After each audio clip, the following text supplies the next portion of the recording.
Hi viewers, welcome to our channel. ప్రస్తుతం మనతో పాటు భరద్వాజ్ గారు సీనియర్ జర్నలిస్ట్ ఉన్నారు. వారితో ఒకసారి మాట్లాడదాం. నమస్కారం సార్. నమస్తే అండి. సార్, విశ్వంబర సినిమాకి సంబంధించి మొదట టీజర్ రిలీజ్ అయినప్పుడు ఈ టీజర్ లో ఆ విఎఫ్ఎక్స్ అంత సరిగా లేదు అని చెప్పేసి ఒక నెగిటివ్ ఇంపాక్ట్ అయితే పడిపోయింది. ఇదేదో డిస్నీ లాగా ఉంది, ఆ తరహా సినిమాలాగా చూపిస్తున్నారంటూ బ్యాడ్ కామెంట్స్ అయితే వినిపించాయి సార్ టీజర్ రిలీజ్ అయినప్పుడు. అయితే రీసెంట్ గా రామరామ సాంగ్ కూడా రిలీజ్ అయింది. ఈ సాంగ్ కూడా అంతగా లేదు అని చెప్పేసి నెటిజన్స్ అయితే అభిప్రాయపడుతున్నారు. ఈ విధంగా సినిమా పైన అంటే ఇప్పటికే రిలీజ్ డేట్ పోస్ట్ పోన్ అవుతూ, అంటే ఎప్పుడో కూడా చెప్పడం లేదు, రిలీజ్ డేట్ చెప్పిన తర్వాత కూడా దాన్ని పోస్ట్ పోన్ చేసుకోవడం చూసినాం. ఇలా ఒక నెగిటివ్ ఇంపాక్ట్ సినిమా పైన పడుతూ వస్తుంది. మరి సినిమా రిలీజ్ అయ్యే టైంకి ఇవి ఏమన్నా ప్రభావం చూపిస్తాయంటారు సార్? మీరేం చెప్తారు దీనికి సంబంధించి? అంటే ఒక వింటేజ్ హీరోతో చేస్తున్నటువంటి ఒక ఫ్యాంటసీ సినిమాగా మాత్రమే చూడాలి దీన్ని. అంటే కంపారిజన్ చాలా వస్తుంది దీనిలో. అంటే గతంలో ఇలాంటి పాటలు చాలా చేస్తున్నాడు చిరంజీవి గారు. అది ఇంద్రా సినిమాలో కావచ్చు, లేకపోతే అంతకంటే ఒక అడుగు అవతల అల్లుడా మజాకా అని ఈవి సత్యనారాయణ గారి సినిమాలో కూడా దాదాపు మా ఊరి దేవుడు అందాల రాముడు అని ఒక పాట ఉంటుంది. ఆ పాట కూడా ఇదే అట్మాస్ఫియర్లో నడుస్తుంది, ఇదే వాతావరణంలో నడుస్తుంది. ఇవన్నీ కంపేర్ చేస్తున్నారు. అలాగే అంతకు ముందు కూడా ఇలాంటి గ్రూప్ సాంగ్స్ ఉన్నాయి. వాటిలో కనిపించినటువంటి ఎనర్జీ అందులో ఎక్కడ విఎఫ్ఎక్స్లు ఆ గొడవ లేదు. అవి సెట్స్ వేసో లేకపోతే అవుట్డోర్లోనూ ఏదో వాళ్ళ పద్ధతిలో వాళ్ళు ఏం చేసినా కెమెరాతో చేశారు. వాటిలో చిరంజీవి చాలా ఎనర్జెటిక్ గా కనిపించాడు. అంత ఎనర్జీ ఇందులో కనిపించట్లేదు అని కొంతమంది మాట్లాడుతున్నారు. కానీ ఇక్కడ గమనించాల్సింది ఏంటంటే ఆయన ఏజ్ ఫ్యాక్టర్ కూడా చూడాలి. ఆయన 70కి దగ్గరకు వచ్చాడు. వచ్చిన చిరంజీవికిను 40లో 50లో కూడా ఆయన అద్భుతంగానే డ్యాన్స్ చేశాడు. ఈవెన్ ఆయన ఖైదీ నంబర్ 150లో కూడా ఆ సందర్భానికి తగినటువంటి పద్ధతిలో ఆయన డ్యాన్స్ చేశాడు బానే. అయితే చిరంజీవి నుంచి చాలా ఎక్స్పెక్ట్ చేయటం వలన జరుగుతున్నటువంటి ఇబ్బంది అది. ఈవెన్ వాల్తేరు వీరయ్యలో కూడా ఆయన డ్యాన్సు అదంతా ఆయన పద్ధతిలో బాగానే చేశాడు ఆయన. అయితే అదే సందర్భంలో మనకి ఒక చిన్న రీమిక్స్ చేశారు ఆ మధ్య సినిమాలు. ఏది ఆయన సూపర్ హిట్ సాంగ్ ఒకటి ఉంది, జగదేక వీరుడు అతిలోక సుందరిలో, అబ్బని తీయని దెబ్బ. ఆ పాట రీమిక్స్ చేశారు ఆయనతోనే, చిన్న బిట్టు. అది కూడా చాలా ఇబ్బందిగా చేశాడు ఆయన. ఇబ్బందిగా అనిపించింది. ఆయన ఆయన పద్ధతిలో ఆయన చేసుకుంటూ వెళ్ళిపోయాడు. కానీ ఆ ఒరిజినల్ సాంగ్కి దీనికి ఉన్నటువంటి గ్యాప్, ఆ గ్రేసు, ఆ అంటే ఆ తేడా కనిపించింది స్పష్టంగానే. అంటే ఏజ్ తాలూకా ప్రభావం ఉంది ఆయన మీద. లేదు అని అనుకుని ముందుకు వెళ్ళిపోవటమే చేయాల్సింది. కానీ ఈ కంపారిజన్ వచ్చేస్తుంది. అంటే ఇలాంటి పాటలు పెట్టడం వలన జరుగుతున్నటువంటి ప్రమాదం. ఇప్పుడు వేరే సాంగ్ ఏదైనా ఒక డ్యూయెట్, ఒక బీట్లో వెళ్ళే డ్యూయెట్లో దానికి తగిన మూమెంట్స్ ఇచ్చుకుంటూ చిరంజీవి గారు మేనేజ్ చేసుకుని వెళ్ళిపోతాడు. కానీ ఈ పాటకి పర్టికులర్గా రామరామ పాట దగ్గరకు వచ్చేసరికి కంపారిజన్ వచ్చేస్తుంది. ఈ కంపారిజన్ వలన జనాలు కంగారు పడుతున్నారు ఒకటి. రెండోది, దానికి సంబంధించిన టీజరు అది ప్రాపర్గా డిజైన్ కాలేదు అప్పటికి. అది హడావిడిగా చేసింది. ఆయన అలా ఒక రథం లాంటి దాని మీద అలా వచ్చి వాళ్తాడు. అది మరీ పాత రోజుల్లో ఏదో మాయ చేసినట్టుంది, విఠలాచార్య సినిమాలో లాగా ఉంది అన్న పద్ధతిలో మాట్లాడుతున్నారు.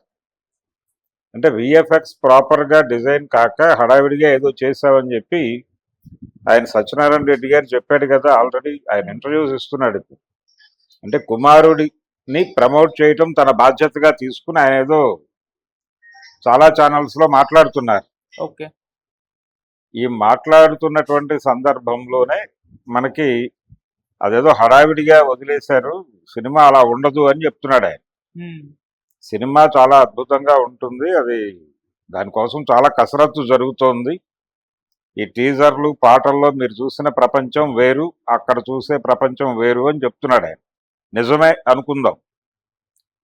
నిజమే అనుకున్నప్పటికీ ఈ రామరామ పాటకు సంబంధించి ఆయన మూమెంట్స్ ఒక పద్ధతిలో, అంటే ఆయనకి ఫ్లెక్సిబుల్గా ఉండేలాగా, ఆయనకి ఇబ్బంది కలిగించకుండా ఉండేలాగా కంపోజ్ చేశారు కొరియోగ్రాఫర్స్. 2 పేర్లు పడ్డాయి దానిలో. ఆ ఇద్దరు కొరియోగ్రాఫర్లు వాళ్ళ కష్టం వాళ్ళు పడ్డారు. ఆయన వాళ్ళు ఇచ్చినటువంటి మూమెంట్స్కి తగిన పద్ధతుల్లో తనకి అడాప్ట్ చేసుకుని చేశాడు. ఆయనే చెప్పినట్టుగా అంటే ఆయన యంగ్ ఏజ్లో ఉండగా ఆయనకు ఒకసారి సెట్లో రామారావు గారు చెప్పినటువంటి ఒక ప్రబోధం గురించి ఈ మధ్య ఆయన ఒక చోట ఎక్కడో షేర్ చేసుకున్నాడు చిరంజీవి గారు. ఎక్కడి నుంచో దూకమంటే గబుక్కున ఇద్దరు కలిసి దూకాలి, ఆయన దూకేశాట. ఈయన జస్ట్ మూమెంట్ ఇచ్చి ఆగాడు రామారావు గారు.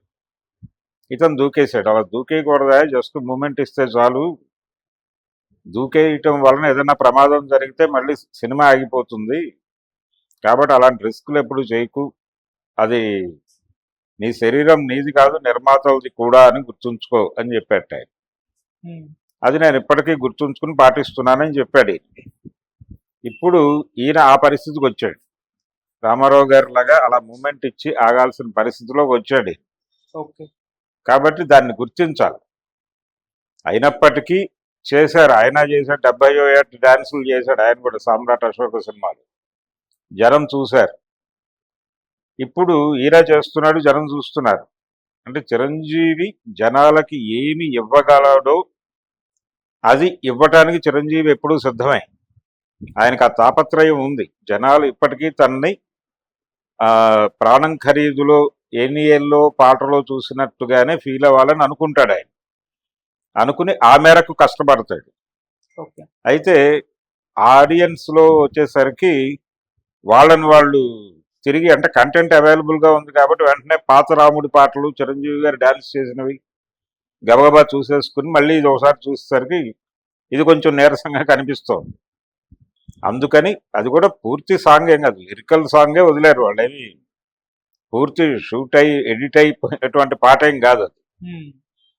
అక్కడ జరుగుతున్నటువంటి షార్ట్స్ కొన్ని, అలాగే కొన్ని షూట్ అయిపోయినటువంటి మూమెంట్స్ అవన్నీ పెట్టి ఒక లిరికల్ సాంగ్ లాగానే కంపోజ్ చేసి పెట్టారు.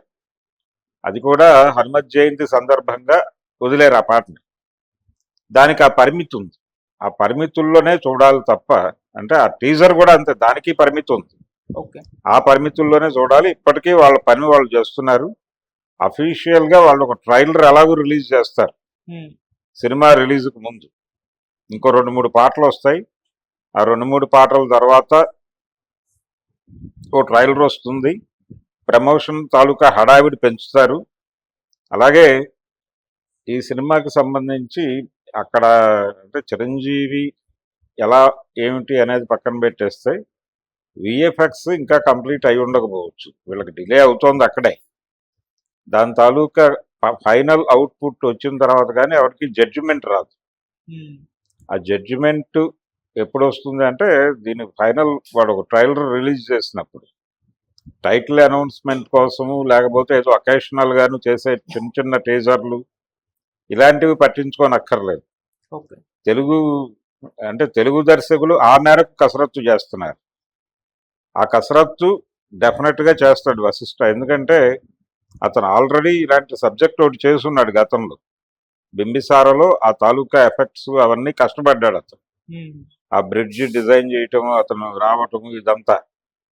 అందుకని డెఫినెట్ గా బెటర్ గా ఉంటుందని అనుకుందాం. అందుకనే వారు సత్యనారాయణ రెడ్డి గారు పాపం మీడియా ముందుకు వచ్చి పదే పదే చెప్తున్నాడు, ఇవి చూసి ఇలాగే ఉంటుంది సినిమా అని ఫిక్స్ అవ్వద్దు మహాప్రభు అని చెప్తున్నాడు ఆయన. ఆయన మాటలకు ప్రస్తుతానికి విలువనిద్దాం. సినిమా రిలీజ్ అయిన తర్వాత దాని పరిస్థితి ఏంటో చూసి అప్పుడు మళ్ళీ మాట్లాడుకుందాం. Okay sir, thank you so much sir. Thank you.